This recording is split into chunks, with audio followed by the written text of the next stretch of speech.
So guys আমি আমার রানীকে অনেকদিন পরে চালাতে গিয়ে এ কি করে ফেললাম। তো চলো ১ম থেকে শুরু করি। হ্যালো এভরিওয়ান সবাই কেমন আছো? আশা করি খুব ভালো। আর আমিও খুব ভালোভাবে চলে এসেছি আবারও একটা ছোট্ট মিনি ব্লগ নিয়ে তোমাদের সঙ্গে শেয়ার করতে।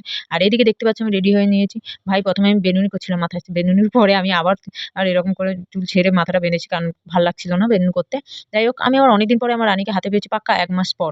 আমার রানীকে পেয়ে তো আমি খুব খুশি। আর এদিকে রানীকে বের করতে আমার মাও রেডি হয়ে চলে এসেছিল। আমরা গেছিলাম হচ্ছে ডাক্তারের কাছে।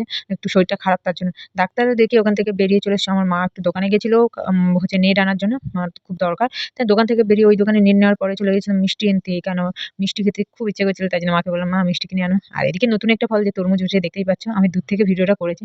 তো তরমুজও নেওয়া হয়ে গেছে। আর রাস্তায় আস্তে ২ টো নিমকি, গজা এগুলো নিয়ে এসেছিল। তো সেগুলো খাওয়া হয়নি। বাড়িতে এসেই পুরো ভাত খেতে বসে গেছি। খুব খিদে পেয়েছে।